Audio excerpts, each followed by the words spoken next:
పాటికి నాన్న అన్నయ్య వాళ్ళ సంగతి చూసుండాలి.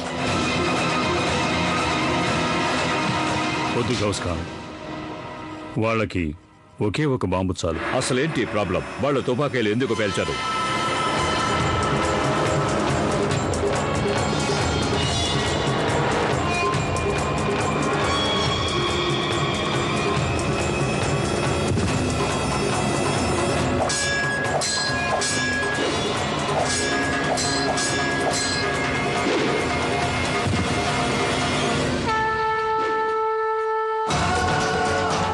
చూసావా, అహంకారంతో మిడిసి పడితే ఏమవుతుందో.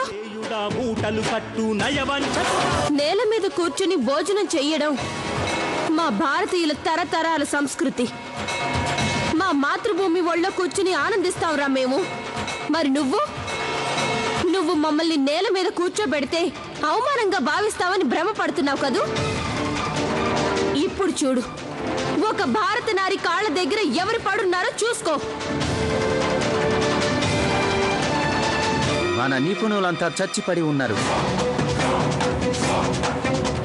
వాట్? ఎలా జరిగింది అది? విషపూరితమైన వాయువు వల్ల. యువర్ ఎక్సలెన్సీ, మీరు గెలిచారు. దయచేసి ఇటు వచ్చే కూర్చోండి ప్లీజ్. వాడిని వదిలేయండి. వెళ్ళటానికి ముందు ఒక విషయం చెప్పిపో. నీ మొత్తం ఇంగ్లాండ్లో ఒక పరిపూర్ణమైన స్త్రీ సమర్పిత భావంతో ఒక తల్లిగా, భార్యగా తన బాధ్యతలను సక్రమంగా నిర్వర్తిస్తూ ఒక మహారాణిగా తన సింహాసనాన్ని గౌరవంగా కాపాడగల స్త్రీ ఒక్కతైనా ఉందా? చెప్పు, సమాధానం చెప్పరా? నీకంటూ సమాధానం ఉంటేగా నువ్వు చెప్పడానికి. అందుకే వాడి నోట మాట రావడం లేదు. పోరా ఇక్కడి నుంచి. ప్రస్తుతానికి మనం వాళ్ళ కుట్రనైతే భంగం చేసేసాం, కానీ ఇంకా చేయాల్సిన ముఖ్యమైన పని ఉంది. నేను ఏ పని నిమిత్తం ఇక్కడికి వచ్చానో ఇంకా దాన్ని పూర్తి చేయాల్సింది. ప్రస్తుతం వాళ్ళ పన్నాగం విఫలమైపోయింది. అయితే ఇంకా మన పథకాన్ని అమలు చేయాల్సింది. హ్యూబర్ట్ గారు, నేనండి రాజేంద్రని. సావు తప్పి కన్నులోటపై వచ్చాను, కానీ వాళ్ళు నన్ను ఒక క్రూర మృగంలా గమనిస్తూనే ఉన్నారు. సరే, తాజా సమాచారం ఏంటో చెప్పు. బ్రిటిష్ వాళ్ళ భద్రతా ఏర్పాట్లన్నీ పూర్తిగా విఫలమయ్యాయి. కేక్లో బాంబు పెట్టేశారు. బాంబు. ఇక మీరు మీ అధికారులు కలిసి మీరు మీ ఆనవాయితీని సగౌరవంగా పాటించి కేక్ కట్ చేయండి. యువర్ ఎక్సలెన్సీ, మీ సమక్షంలో ఆ పని నేను చేయకూడదు. ఆ గౌరవం మీకే దక్కాలి. అందుకు మీరే తగినవారు. అందువల్ల దయచేసి మీరే కేక్ కట్ చేయండి.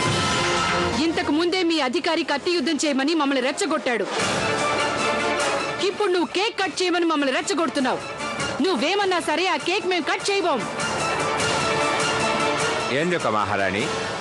ఎందుకని? అందుకు సరైన కారణం చెప్పండి. కారణమైనా చెప్పండి, లేదా కేక్ అయినా కట్ చేయండి. నేను ఈ కేక్ ని కట్ చేస్తాను.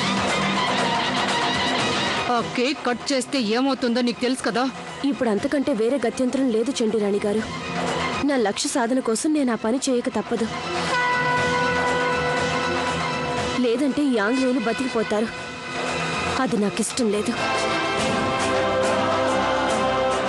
నేను ఈ నిర్ణయాన్ని మా మాతృభూమి ఆత్మగౌరవం కాపాడడం కోసం తీసుకున్నాను. నా నిర్ణయంతో ఏకీభవించిన వాళ్ళు ఎవరైనా వాళ్ళు ఇక్కడి నుంచి వెళ్ళిపోవచ్చు.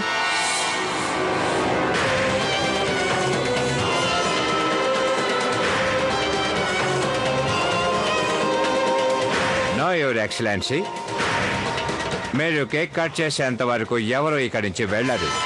ఎందుకంటే మా అందరికీ మీ అందరి మీద చాలా గౌరవం ఉంది.